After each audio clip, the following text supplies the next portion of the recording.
Praise the lord. મારું નામ સ્મિતા છે અને પ્રભુએ મારા જીવનને જે અદ્ભુત સાક્ષી આપી છે એ હું તમારી આગળ શેર કરવા માંગુ છું. હું છેલ્લા 1 વર્ષથી મને પગમાં એક્ઝિમાની તકલીફ હતી.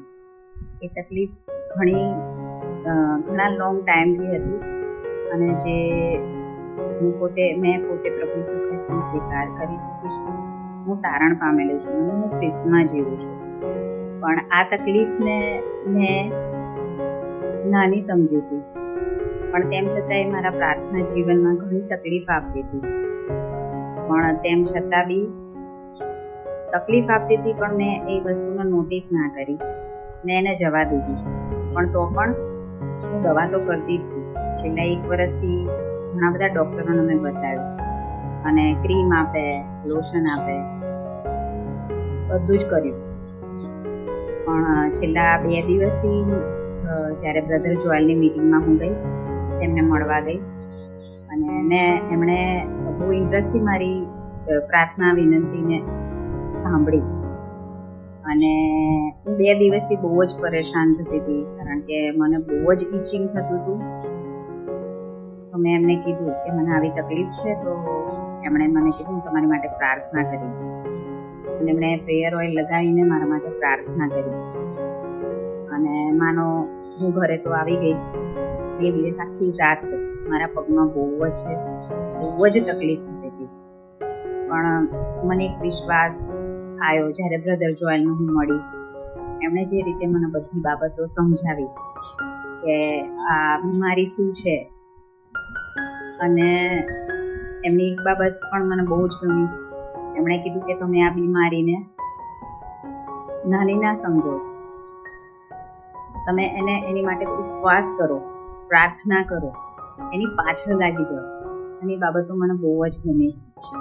એટલે મેં ઘરે આવીને નક્કી કર્યું કે આ બધી બાબતો એક વિશ્વાસુ જીવન જીવું છું તો મારા માટે બહુ જ જરૂરી છે.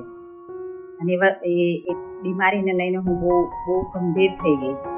પણ એ પછી આખી રાત મને ઘણી તકલીફ થઈ, પણ તો બી એક પ્રાર્થના કરી હતી, તો એક વિશ્વાસ આવ્યો હતો કે મને આ મટી શકે છે.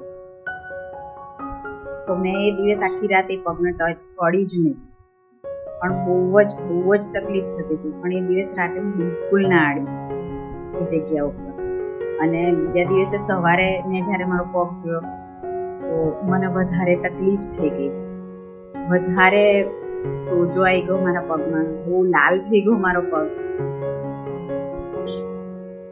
હું બહુ અપસેટ હતી એ દિવસે. પણ તેમ છતાંય મને બ્રધર જોએલની વાત યાદ આવી કે ફાસ્ટિંગ કરો. મેં 3 days ફાસ્ટિંગ કર્યા. એમણે જે રીતે મને કીધું એ રીતે મેં ફાસ્ટિંગ કર્યા. એમણે અમુક વચનો આપ્યા. એમણે જે રીતે મને કીધું મેં બધી રીતે વચનો ને બોલીને પ્રાર્થના કરી. અને એવું થયું કે 3જા દિવસે મારા જે ઘાવ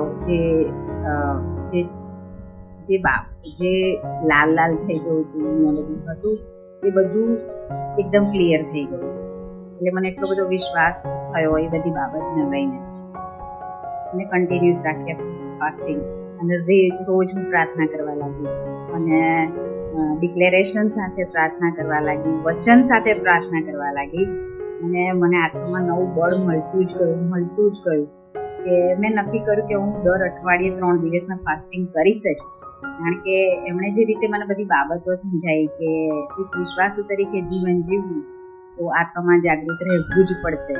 અને એમની બધી બાબતોથી બહુ જ આનંદિત થઈ અને પ્રભુ સાથે મારો સંબંધ વધારે મજબૂત થતો ગયો. એવો અનુભવ એટલો સુંદર રહ્યો. અને આજે મારો પગ એકદમ નોર્મલ છે, એકદમ શુદ્ધ છે. અને પ્રભુ ખ્રિસ્ત ઈસુના નામમાં હું સાજાપણું પ્રાપ્ત કરી ચૂકી છું. માટે હું તમને આભાર માનું છું. થેન્ક યુ, તમે મારી સાક્ષી સાંભળી. ધન્યવાદ.